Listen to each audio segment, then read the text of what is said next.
नमस्कार, India news के digital platform पर आप सभी का बहुत स्वागत है। मैं हूं आपके साथ पुनीता सिंह। आज हम बात करेंगे बिहार की, क्योंकि बिहार में आखिर चुनाव की शुरुआत हो चुकी है। आज पहला फेज है और 18 जिलों की 121 सीटों पर वोट डाले जा रहे हैं। यानी कि बिहार की राजनीति भविष्य आज क्या होने वाली है, ये तय आज वहां की जनता करेगी।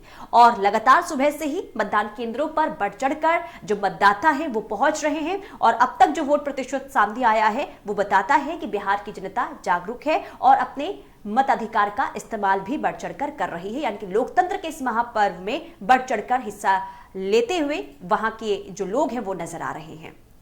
लेकिन पहले फेज में कई ऐसी सीटें हैं जो काफी चर्चाओं में हैं। 10 हॉट सीट है इस पहले फेज में, जिसमें 2 डिप्टी सीएम भी चुनावी मैदान में है। इसके अलावा बिहार सरकार के 10 मंत्रियों की साख दांव पर लगी हुई है। इसके अलावा भोजपुरी सिनेमा के 3 सुपरस्टार भी हैं। यानी कुल मिलाकर बहुत सारी ऐसी सीटें हैं पहले फेज में जिसकी चर्चाएं बहुत ज्यादा हो रही है। खास करके देखिए, अगर हम बात करते हैं तेजस्वी यादव की राघोपुर की सीट की, महुआ, या फिर हम तमाम अलग अलग मोकामा सीट की बात करते हैं तो वो भी काफी चर्चाओं में बनी हुई है। तो इन सीटों पर देखिए नजर तो बनी हुई ही है। इसके अलावा एक और सीट है जो काफी चर्चाओं में बनी हुई है, यानी कि काफी हॉट सीट ये मानी जा रही है, और वो सीट है सिवान जिले की रघुनाथपुर सीट। अब जब इस सीट का जिक्र हम करते हैं तो जहन में आता है शहाबुद्दीन। जी हां, बाहुबली नेता शहाबुद्दीन, जिनका दबदबा सिवान में रहा है। यानी कि सिवान के देखिए वो सांसद रहे हैं और उनकी गैर मौजूदगी में पहली बार चुनाव हो रहा है बिहार विधानसभा का। और सबसे ज्यादा दिलचस्प ये है कि सीट पर, यानी कि सिवान जिले में आता है रघुनाथपुर विधानसभा सीट, और यहां से उनके बेटे यानी कि उसामा साहब चुनावी मैदान में हैं।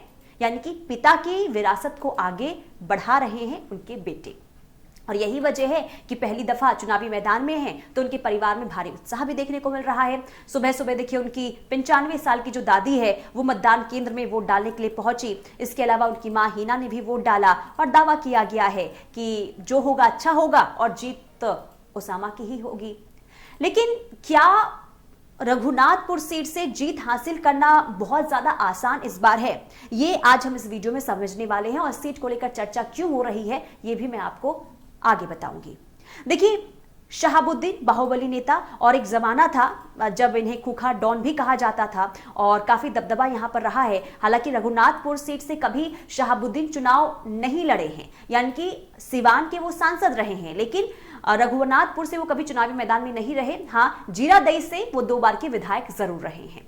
लेकिन 2021 में कोविड की वजह से उनकी मौत हो जाती है। यानी कि आपराधिक मामलों को लेकर देखिए दिल्ली के तिहाड़ जेल में वो थे, लेकिन 2021 को खबर सामने आती है कि वो कोविड पॉजिटिव हैं और दिल्ली के अस्पताल में उन्हें भर्ती करवाया जाता है, लेकिन उनकी फिर मौत की खबर भी सामने आती है। और ऐसे में अब पहला बिहार विधानसभा चुनाव, और खास करके उनके बेटे चुनावी मैदान में है। ऐसे में उनकी गैर हाजिरी में पहला ये चुनाव, और ऐसे में काफी निगाहें इस सीट पर सबकी की हुई है, और हर कोई ये जानना चाहता है कि क्या शहाबुद्दीन के जो बेटे हैं अपने पिता की विरासत को आगे बढ़ा पाएंगे या फिर नहीं।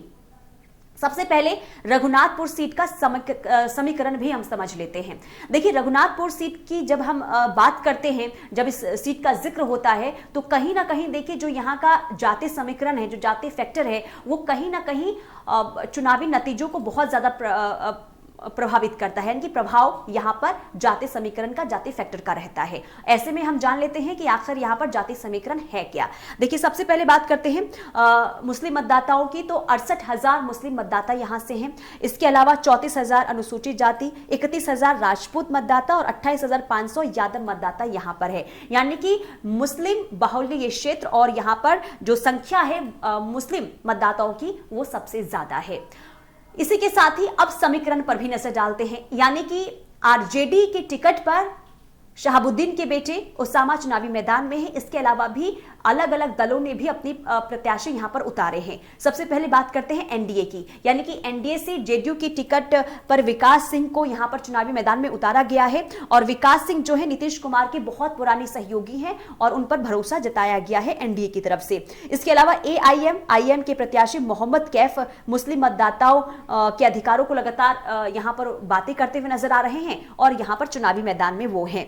इसके अलावा नई नवेली पार्टी यानी कि पीके की पार्टी जनसुराज पार्टी ने भी अपने प्रत्याशी यहां पर उतार दिए हैं और राहुल कीर्ति सिंह उम्मीदवार हैं यहां से जनसुराज से।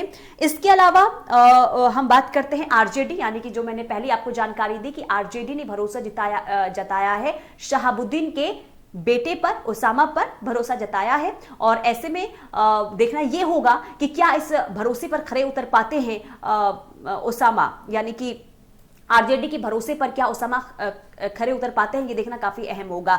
लेकिन देखिए ये सीट इसलिए भी दिलचस्प हो जाती है क्योंकि जैसा मैंने पहले बताया कि शहाबुद्दीन का दबदबा यहां पर रहा है और एक समय था जब कांग्रेस का ये गढ़ रहा करता था, यानी कि कांग्रेस लगातार यहां से जीत हासिल करती रही है। लेकिन बीते 2 चुनाव की अगर हम बात करते हैं, यानी कि 2010 और 2015 माफी चाहूंगी 2015 और 2020 की अगर हम बात करते हैं तो यहां से लगातार जीत जो है आरजेडी हासिल करती हुई नजर आ रही है और एक बार फिर से आरजेडी ने यहां पर अपने कैंडिडेट को उतारा है, यानी कि उसामा को टिकट दिया है। ऐसे में देखना यह काफी दिलचस्प होगा कि क्या शहाबुद्दीन की गैर मौजूदगी के बाद यह सीट जीत पाना आरजेडी के लिए, उसामा के लिए आसान रहेगा।